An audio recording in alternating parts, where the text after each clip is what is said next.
Македонски медиа сервис. mms.mk. Моја општина.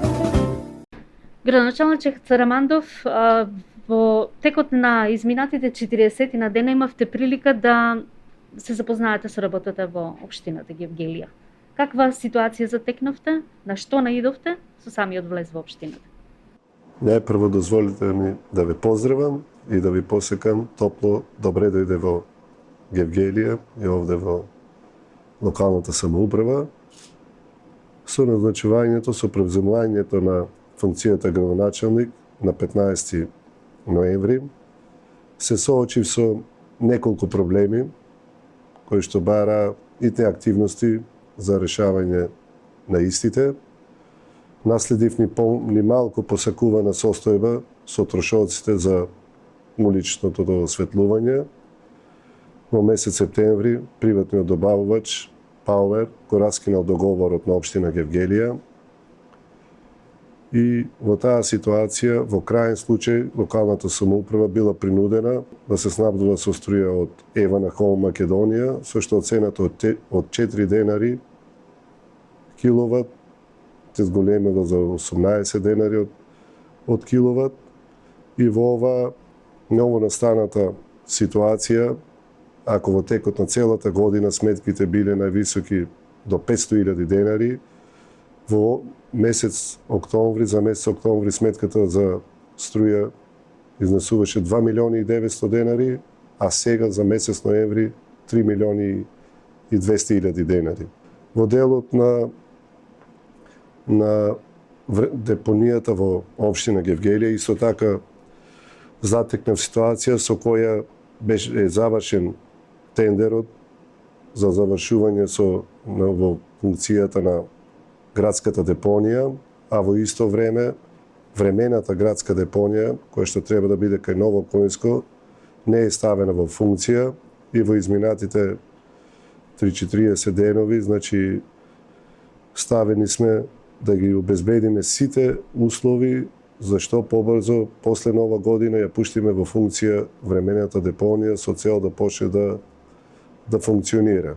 Во делот на локалната самоуправа се соочив со недонесување на урбанистички планови, значи во изминатите 4 години донесен е само еден урбанистички план, што е голем проблем за подобрување на локалниот економски развој, и во овој дел ќе биде ставен акцент на работата со цел донесување на што поголем број на урбанистички планови, кои од една страна ќе придонесат за побрз локални економски развој, а од друга страна ќе овозможат и дополнителни финансии во буџетот на општина Гевгелија. Во однос на финансиите на општината, значи во моментот општината има тековни обврски околу 56 милиони денари и околу 18 милиони денари што ги очекуваме како обврски до Нова година, значи некаде околу 74 милиони денари. И во исто време имаме два кредити кои што започна да се заврши грејс периодот, едниот за бунарите за водоснабдителниот систем и другиот за изградените училници во рамките на средното училиште Јосиф Јосифовски. Исто така затекнав многу лоша ситуација во кошаркарскиот клуб Кожув, каде што главен акционер е општина Гевгелија, каде што имаме долг од 80.000 евра, плюс 3 неисплатени плати во износ од околу 70.000 евра и неколку тужби кои што во моментот ја отежнуваат работата на клубот, значи тука подолг период се работено целосно недомакински и до Нова година се надевам дека ќе овозможиме нормални услови за функционирање и на играчите, и на стручниот штаб, и на кошаркарскиот клуб Кожув. Што се однесува до електричната енергија, ова е голем проблем, претпоставувам, не само на вашата општина, туку и на многу други, бидејќи уличното осветлување се чини. Како ќе го решавате тој проблем? Значи, во изминатите 34 дена, колку сум на функцијата градоначалник, интензивно работев на оваа проблематика. Посетив неколку општини во Република Македонија, да видам како тие се справуваат со тој проблем. Неколку правни лица кои што работат на оваа проблематика со цел што побрзо да ја намалиме сметката за уличното осветлување. Значи во Гевгелија имаме ситуација, имаме околу 4000 ламби, од кои што само 600 се лед ламби, помали потрошувачи, а останатите се натриумови и живини. На крајот заклучивме да одиме со поевтина варијанта, односно замена на сите тие 3400 ламби да ги замениме со лед светилки, како најбрзо решение за намалување на сметката уште во месец јануари.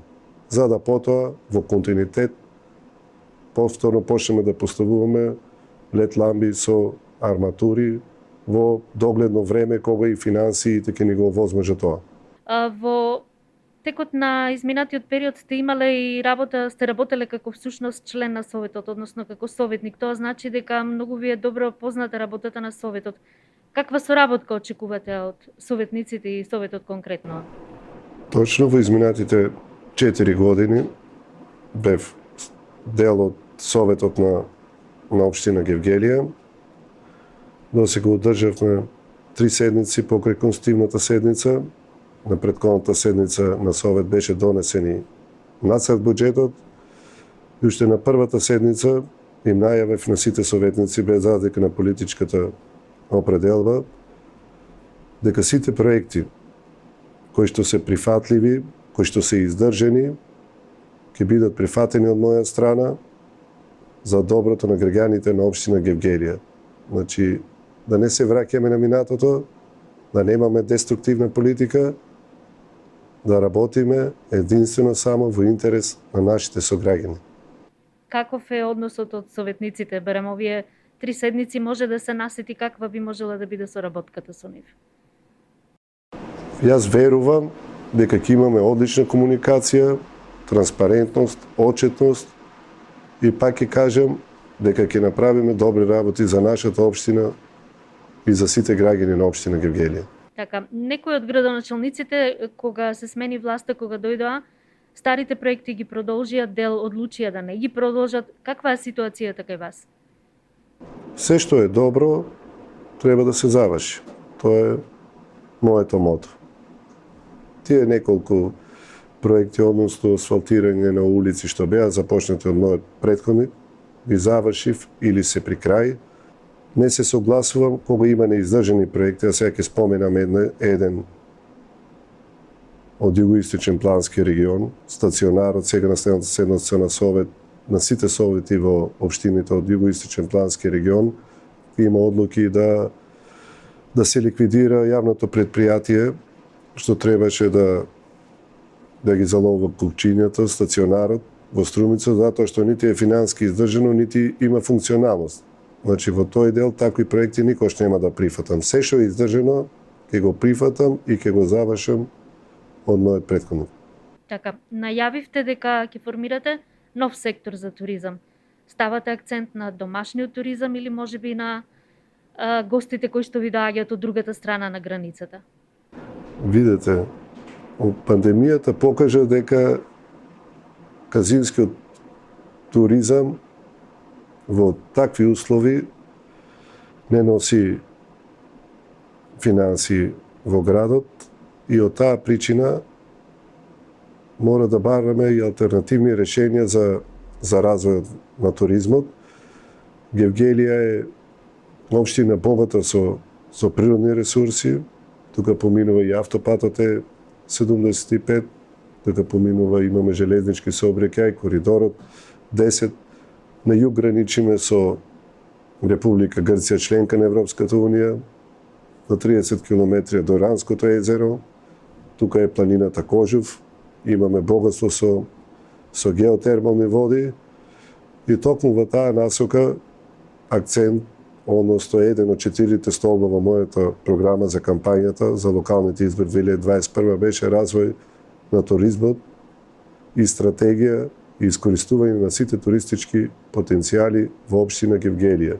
Значи, во моментот, во рамките на локалната самоуправа се прави функционална анализа со цел во систематизацијата на општина Гевгелија ја има оделение за туризам, кој во иднина ќе ги реализира сите проекти кои што ми беа наведени во програмата, но и сите проекти од наши сограѓани кои ќе придонесат за привлекување на уште повеќе туристи во следниот период.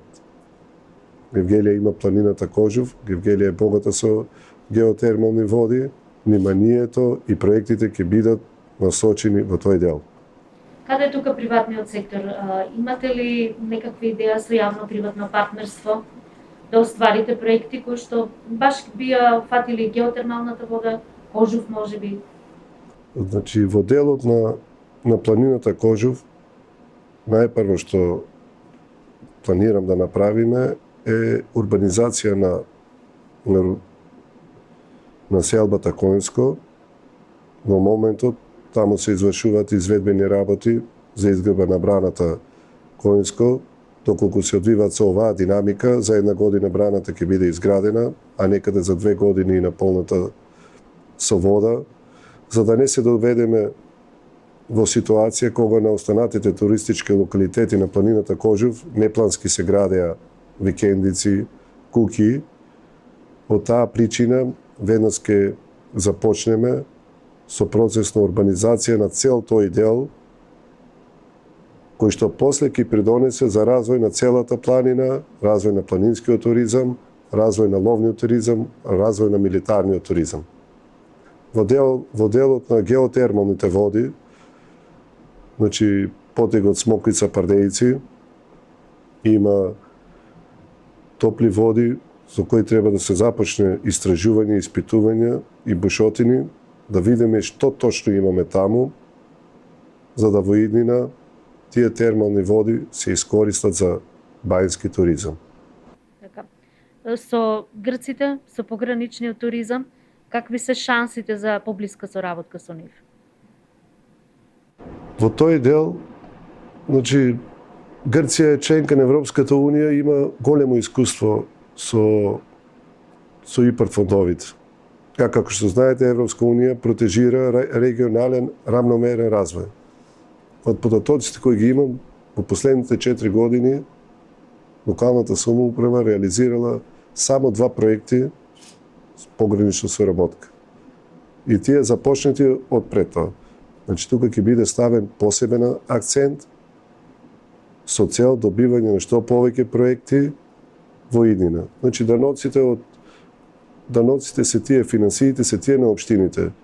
Моje мислење, јас сметам дека тој градоначелник што ќе успее да донесе повеќе средства, финансии и проекти во локалната самоуправа, тој градоначелник ќе биде поуспешен. Имавте ли прилика да контактирате со вашите колеги од другата страна на границата, со грчките, оние што се во пограничните места? Планирате ли некакви средби, видувања малку, да ги изближите, да кажам, регионите меѓу себе? Како што спомнав, 34 дена сум на функцијата градоначелник и во иднина верувам дека до тие средби ќе дојде и ќе бидат со поголем интензитет, па ќе кажам со една цел, што повеќе проекти евиденци, ќе спомнам сега во моментот, кои што имаме најава дека би можеле да го добиеме од тие погранични соработки, ситуацијата со електричната енергија, односно со уличното осветлување, ги зафати јавните предпријатија, школите, градинката. Веќе започнавме со изготвување на проекти за фотоволтаици. Кога ќе завршиме тие основни проекти, планираме да аплицираме меѓугранична соработка. И во делот на казината, вашите претходници се надеваа дека ќе се смени делот од законот кој што ќе подразбира малку повеќе пари за општината кај што работат, тоест Гевгелија.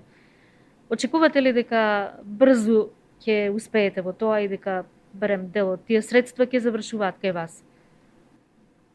Во тој дел, мојот тим економисти уште пред 2 години буквално направија предлог за законски измени со кои што дел од тие средства, 20% што ги плаќат казината во државниот буџет, би се слевале во локалната самоуправа.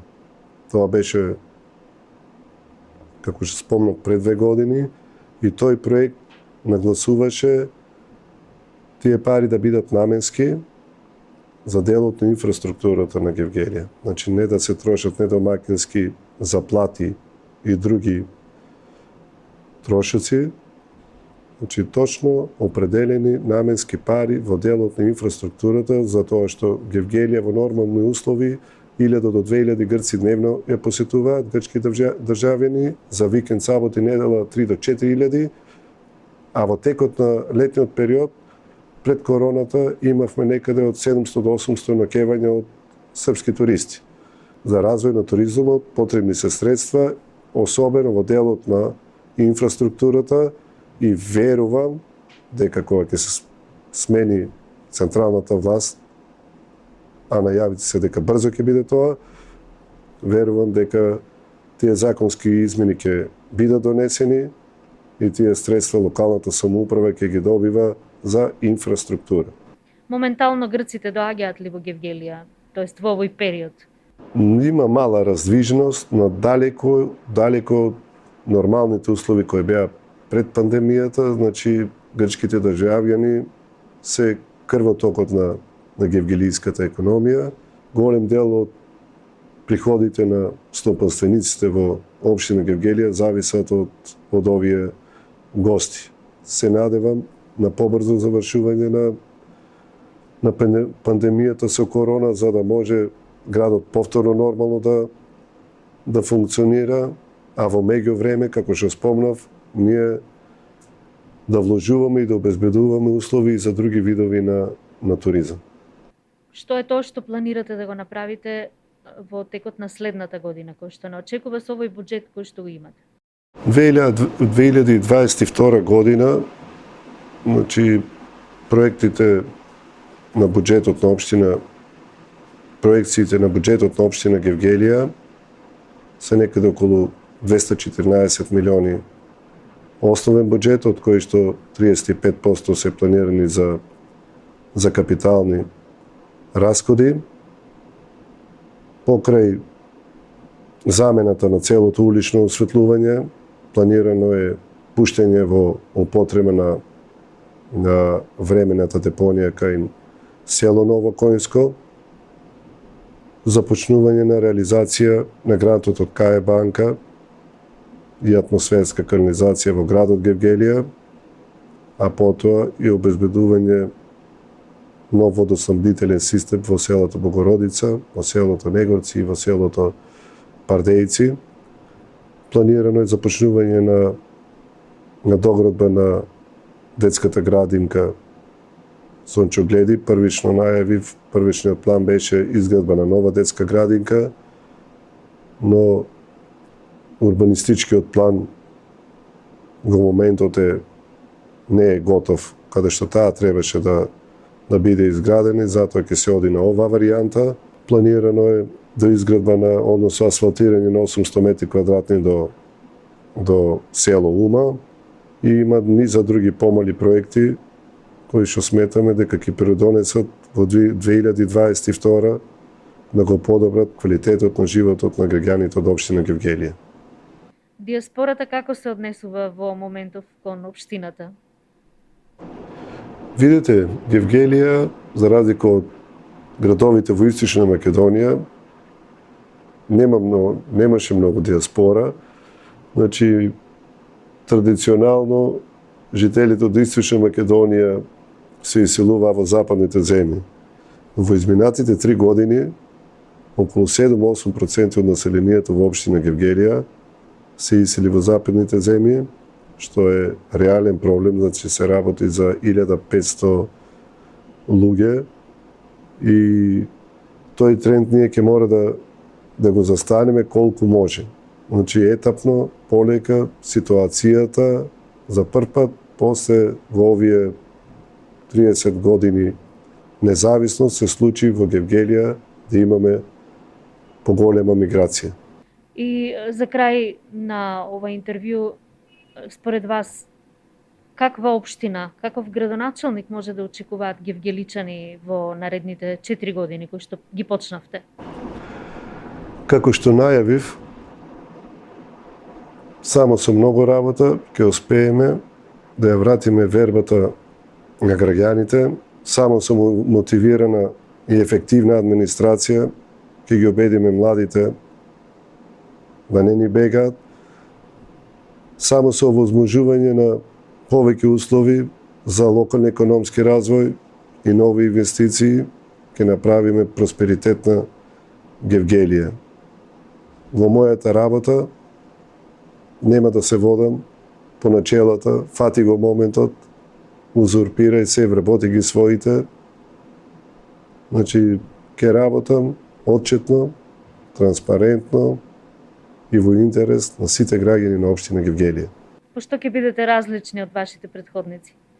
Јас сум помлад, амбициозен, мотивиран. Значи, мотивацијата и што е најважно, планирам да го вклучам целиот човечки капацитет без разлика на политичката определба. Секој што може да помогне, кај мене ќе биде добродојден.